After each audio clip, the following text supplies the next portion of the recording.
যশোরের পুলেরহাটে চলছে 4 দিনব্যাপী তাফসিরুল কোরআন মাহফিল।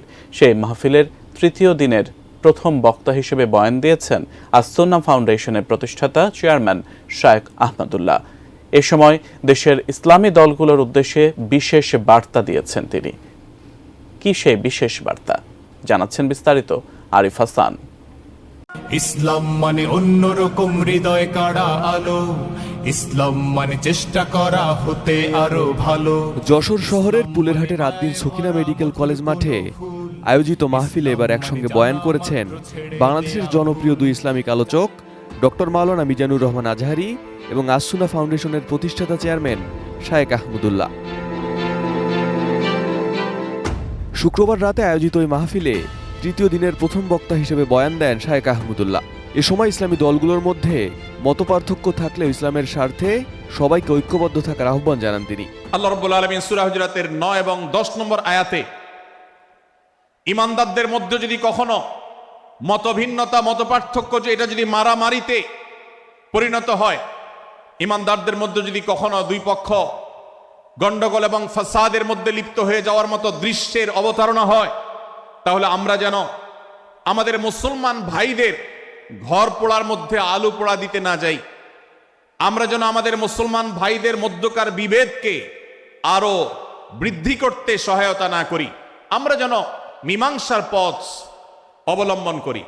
আমরা যেন তাদের মধ্যকার সম্পর্কের যে অবনতি হয়েছে সেটাকে দূর করবার চেষ্টা করি।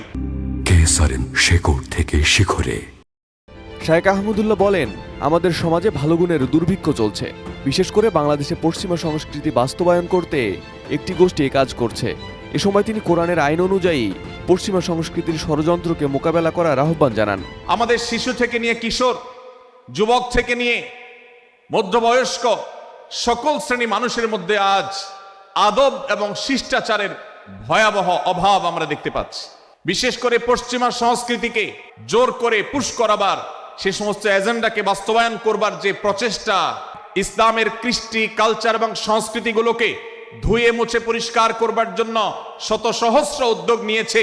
আমাদেরকে কোরআনের শিক্ষা ধারণ করে, কোরআনের শিক্ষাকে প্রচার করে, কোরআনের শিক্ষাকে প্রতিষ্ঠিত করে ব্যক্তির মধ্যে, ঘরে, পরিবারে, সমাজে, রাষ্ট্রে, সংবিধানে, আইনে, সংসদে, সর্বত্র কোরআনের শিক্ষাকে বাস্তবায়ন করে সেই সমস্ত ভিনদেশী অপসংস্কৃতি চাপিয়ে দেওয়ার ষড়যন্ত্রকে মোকাবেলা করতে হবে ইনশাআল্লাহ। মাহফিলে শব্দ দূষণ নিয়ে সচেতন হওয়ার বার্তা দিয়েছেন শায়েখ আহমদুল্লাহ। যত্রতত্র রাস্তায় হর্ন বাজানো এবং 31st নাইটের নামে আতশপটকাবাজি করে শব্দ দূষণ করায় ক্ষোভ প্রকাশ করেন তিনি। রাস্তায় যাবেন, প্রয়োজনে অপ্রয়োজনে গাড়ির হর্ন বাজাবে। এক শ্রেণীর বুদ্ধি প্রতিবন্ধীরা তারা 31st নাইট উদযাপনের নামে শব্দ সন্ত্রাস করেছে। এ সময় শব্দ দূষণ থামাতে ভিনদেশী অপসংস্কৃতি আমদানি করা থেকে বিরত থাকার আহ্বান জানান তিনি। যেই কোনো নামে যদি শব্দ সন্ত্রাস সৃষ্টি করে বা অতিরিক্ত শব্দ দূষণ করে, শব্দ সৃষ্টি করে মানুষকে অতিষ্ঠ করার কারণ হয়, সেটা কোনো সভ্য সমাজের দৃশ্য হতে পারে না। এদিকে শায়েখ আহমদুল্লাহর বক্তব্যের পর বক্তব্য শুরু করেন ডক্টর মিজানুর রহমান আজহারি। বক্তব্যে ইসলামের আলোকে দেশ সাজানোর আহ্বান জানান তিনি। এ সময় তিনি বলেন, কোনো জঙ্গিবাদ ও সন্ত্রাস এদেশে সৃষ্টি হতে দেওয়া যাবে না। কোরআন থেকে প্রেসক্রিপশন না নিলে জীবন সুন্দর হবে না। কোরআন থেকে প্রেসক্রিপশন না নিলে সমাজ সুন্দর হবে না। কোরআনের প্রেসক্রিপশন না মানলে রাষ্ট্র সুন্দর হবে না। কোরআনের প্রেসক্রিপশন অ্যাপ্লাই না করলে শুধু দুর্নীতি দমন কমিশন দিয়ে দুর্নীতি বন্ধ করা যাবে না। এজন্য কোরআনের আইন আমরা চাই কি চাই না?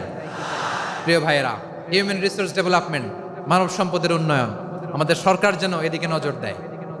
আমরা যেন এই ব্যাপারে যত্নবান হয়ে উঠি। যাকে আল্লাহ যে যোগ্যতা দিয়েছে, এই যোগ্যতা দিয়ে আমরা যেন ইসলামের জন্য, দেশের জন্য কাজ করি। দেশের জনপ্রিয় দুই ইসলামিক স্কলারের আগমন উপলক্ষে ধর্মপ্রাণ মুসলমানের ঢল নামে পুলেরহাট এলাকায় সকাল থেকে খুলনা বিভাগের বিভিন্ন জেলা থেকে মানুষ বাস, ট্রাক সহ বিভিন্ন যানবাহনে আসতে শুরু করেন। দলে দলে মানুষের উপস্থিতি হতে শুরু করে মাহফিলের মাঠে। যান চলাচল বন্ধ হয়ে যায় যশোর সাতক্ষীরা, যশোর খুলনা মহাসড়কের যশোর অংশের। এ মাহফিলে 4 দিনব্যাপী ইসলামী বইমেলা ও প্রদর্শনী করা হচ্ছে। মেলায় 22টি স্টল রয়েছে। একই সঙ্গে শিশুদের জন্য কিডস জোন করা হয়েছে। Arif Hasan, ATN news.